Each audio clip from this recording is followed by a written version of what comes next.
یہاں پر اپنی پارٹی کی طرف سے اس منظر نامے کو پیش کرنے کے بعد میں یہ مطالبہ کرتا ہوں MKM پاکستان کی جانب سے کہ پاکستان میں فائنینشیل ایمرجنسی ڈکلیئر کی جائے، اور اس فائنینشیل ایمرجنسی کی ڈکلیریشن کے بعد کرنا کیا ہے، اس کی ابتدا اس ہاؤس سے ہونی چاہیے، اس کی ابتدا ہمارے لیڈران سے ہونی چاہیے۔ اور میں بہت معذرت کے ساتھ، برا نہیں ماننا ہے کسی نے، میں اپنی بات یہ نہیں کہہ رہا کہ جی میری بات اور لوگوں کی طرح بس یہ عقل کل ہے، میں جو کہہ رہا ہوں یہی صحیح ہے، نہیں، اس کے اندر ڈیبیٹ ہے، بات ہے، لیکن ہم اپنی پارٹی کی جانب سے یہ بتانا چاہتے ہیں کہ اس ملک میں آپ کو معاشی ایمرجنسی کو ڈکلیئر کرنا چاہیے، اور اس معاشی ایمرجنسی کو ڈکلیئر کرنے کے بعد یہ جو 78,000 ارب روپے ہم لوگوں سے مانگنے جا رہے ہیں، عوام سے، اس سے پہلے ذرا پاکستان کے لیڈران جناب نواز شریف صاحب، جناب عمران خان صاحب، جناب آصف علی زرداری صاحب، اور اس ایوان میں بیٹھے ہوئے تمام MPAs، تمام MNAs، تمام سینیٹرز، فضل الرحمان صاحب اور سارے لوگ، الطاف حسین صاحب، جی بالکل، وہ بھی آپ کو بہت یاد آ رہے ہیں ایڈریس سے۔ تو تمام لیڈران سے میری یہ گزارش ہے کہ وہ پہل کریں، فرض کریں کہ کیا ہی بہتر ہو کہ یہ 78,000 ارب روپے اتارنے سے پہلے ہم سارے مل کر 1,000 ارب روپے ہم پہلے لوگوں کو دکھائیں کہ ہم نے 1,000 ارب روپے اپنی جیبوں سے جمع کرایا پاکستان کا قرض اتارنے کے لیے۔ مثلا نواز شریف صاحب کے پاس رائے کا محل ہے، عمران خان صاحب کے پاس بنی گالا ہے، زرداری صاحب کے پاس سارے شہروں میں بلاول ہاؤسز ہیں، تو دے دینا سارے ایک ایک گھر جو ہے وہ پاکستان کو عطیہ کر دیں۔ عمران خان صاحب بنی گالا دے دیں، زرداری صاحب ایک بلاول ہاؤس دے دیں، اور جو ہے وہ رائیونڈ والا گھر دے دیں، ایک عطیہ کر دیں پاکستان کو۔ اور یہ ہاؤس، یہ جو ہم لوگ یہاں بیٹھے ہوئے ہیں، ہم یہ اعلان کریں کہ 25% ہم اپنی ملکیت جو کہ ہماری جائیدادیں ہیں وہ ہم پاکستان کے لیے عطیہ کرتے ہیں۔ تمام MPAs، تمام سینیٹرز، تمام وزراء، سب لوگ 25% ہم یہ عطیہ کرتے ہیں۔ تمام ریٹائرڈ اور تمام فوجی افسران، تمام حاضر جرنیل 50 کروڑ روپے یہ بھی پاکستان کو عطیہ کریں۔ اور یہ سب لوگ، جرنیل، سیاستدان، پولیٹیشین، یہ سب مل کر 1,000 ارب روپے پہلے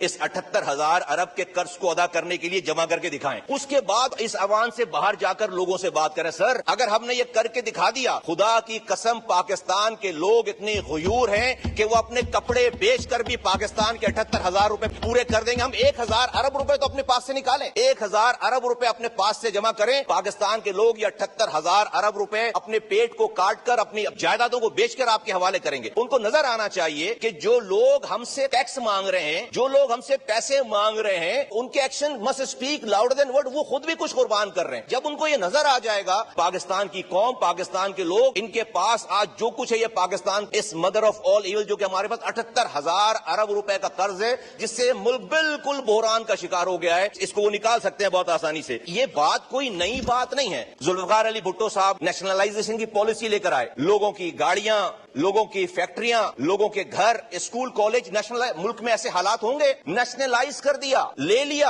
ان سے۔ میں تو زبردستی نیشنلائز کرنے کی بات ہی نہیں کہہ رہا، میں تو والنٹیئرلی کہہ رہا ہوں، میں تو والنٹیئرلی نیشنلائز کر دیں، اور کوئی بھی غریب نہیں ہوگا اس میں سے۔ نہ تو میاں صاحب غریب ہوں گے، نہ زرداری صاحب غریب ہوں گے، نہ عمران خان صاحب غریب ہوں گے، نہ یہ پارلیمنٹ میں بیٹھے ہوئے لوگ 25% اپنی تمام جائیدادوں میں سے دے دیں، یہ بھی غریب نہیں ہوں گے۔ اور اسی ملک سے کمایا ہے، کیا مسئلہ ہے، دوبارہ کما لیں گے۔ بھائی، اس دودھ دینے والی گائے جو کہ مر رہی ہے، خدا نخواستہ، اس کا دودھ اور نکالنے کے لیے، اس کا گوشت کھانے کے لیے، اس کو کھلائیں تو اس کو زندہ تو رکھیں کم سے کم۔ تو لوگوں کے پاس بعد میں جائیں، اپنے گھر سے شروعات کریں، کیونکہ لوگوں کی وجہ سے آج ہمارے اوپر یہ 78,000 ارب کا قرض نہیں ہے، اس ایوان میں بیٹھے ہوئے لوگ اور حکمرانی پر بیٹھے ہوئے لوگوں کی پالیسیز کی وجہ سے۔ وہ میں صحیح غلط کی بات نہیں کر رہا، لیکن آج جو کچھ ہے یہ اسی ملک کے چلانے والوں کی وجہ سے لوگوں کے اوپر یہ قرض ہے نا، لوگوں کے اوپر یہ عذاب آیا ہوا ہے۔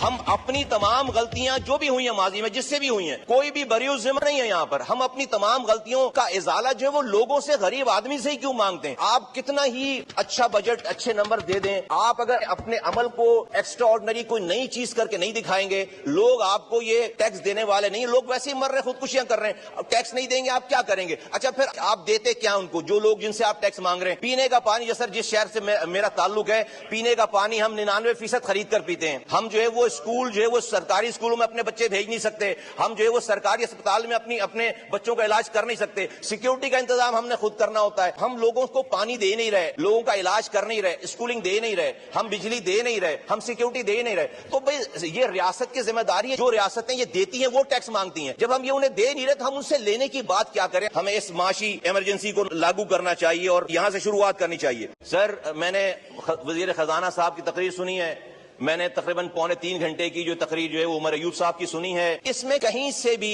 एक जुमला नहीं है कि भाई हम इस पाकिस्तान के आईन के आर्टिकल 38F के तहत हम सूद के निजाम को खत्म करने के लिए कोई पहला कदम भी उठाने के लिए तैयार है। मैं एक्सपेक्ट कर रहा था पीटीआई के दोस्तों से कि भाई ये तो रियासत मदीना के मानने वाले और उसके पैरोकार और उसकी प्रोपेगेशन करने वाले लोग हैं ना, इस रियासत मदीना के मानने वालों को तो कम से कम अल्लाह और उसके रसूल से लड़ाई जो है वो बंद करनी चाहिए।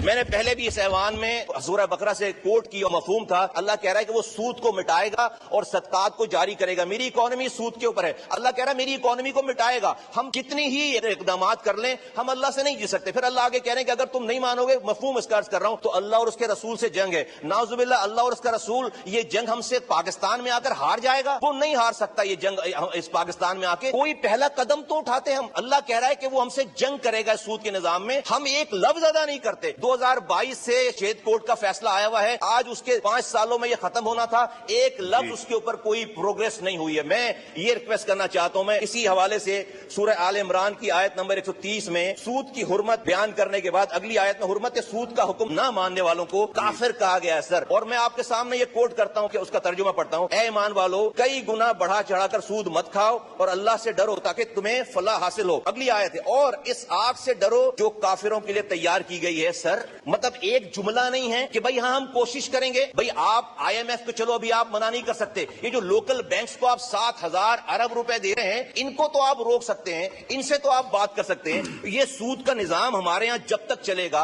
हम जितनी भी अच्छी स्पीचेस कर लें कि हम अल्लाह को राजी करें, अपने साथ खड़ा करें, सर उनसे अल्लाह से जंग, हम IMF को नाराज नहीं कर पा रहे। पूरा बजट जो है वो फाइनेंस मिनिस्टर साहब ने ये बताकर पेश किया कि ये IMF से अलाइंड है। हम IMF से अलाइंड है क्योंकि वो हमारे पैसे बंद कर देगा। हम अल्लाह से अलाइंड होने की बात नहीं, अल्लाह को बाद में मना लेंगे, पहले IMF को मनाते हैं। IMF को हमने मना रखा है, अल्लाह को मनाने की हम जो है वो बात हमें करते हुए थोड़ी सी जो है वो हमें डर लगता है इस हवाले से। सर, मैंने वजीर खजाना साहब की तकरीर सुनी है, मैंने तकरीबन 2.25 घंटे की जो तकरीर जो है वो उमर अयूब साहब की सुनी है। इसमें कहीं से भी एक जुमला नहीं है कि भाई हम इस पाकिस्तान के आईन के आर्टिकल 38F के तहत हम सूद के निजाम को खत्म करने के लिए कोई पहला कदम भी उठाने के लिए तैयार है। मैं एक्सपेक्ट कर रहा था पीटीआई के दोस्तों से कि भाई ये तो रियासत मदीना के मानने वाले और उसके पैरोकार और उसकी प्रोपेगेशन करने वाले लोग हैं ना, इस रियासत मदीना के मानने वालों को तो कम से कम अल्लाह और उसके रसूल से लड़ाई जो है वो बंद करनी चाहिए।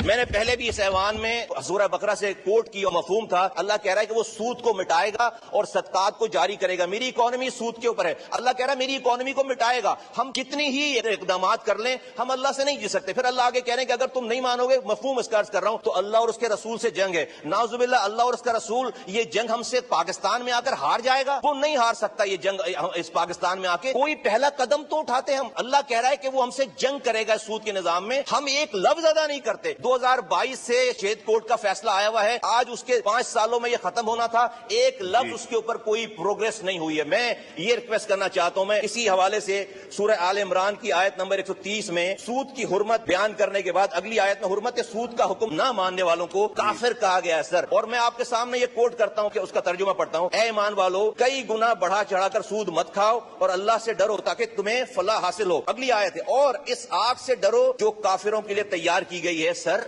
मतलब एक जुमला नहीं है कि भाई हाँ हम कोशिश करेंगे। भाई आप IMF को चलो अभी आप मना नहीं कर सकते, ये जो लोकल बैंक्स को आप 7,000 अरब रुपए दे रहे हैं, इनको तो आप रोक सकते हैं, इनसे तो आप बात कर सकते हैं। ये सूद का निजाम हमारे यहाँ जब तक चलेगा, हम जितनी भी अच्छी स्पीचेस कर लें कि हम अल्लाह को राजी करें, अपने साथ खड़ा करें, सर उनसे अल्लाह से जंग, हम IMF को नाराज नहीं कर पा रहे। पूरा बजट जो है वो फाइनेंस मिनिस्टर साहब ने ये बताकर पेश किया कि ये IMF से अलाइंड है। हम IMF से अलाइंड है क्योंकि वो हमारे पैसे बंद कर देगा। हम अल्लाह से अलाइंड होने की बात नहीं, अल्लाह को बाद में मना लेंगे, पहले IMF को मनाते हैं। IMF को हमने मना रखा है, अल्लाह को मनाने की हम जो है वो बात हमें करते हुए थोड़ी सी जो है वो हमें डर लगता है इस हवाले से।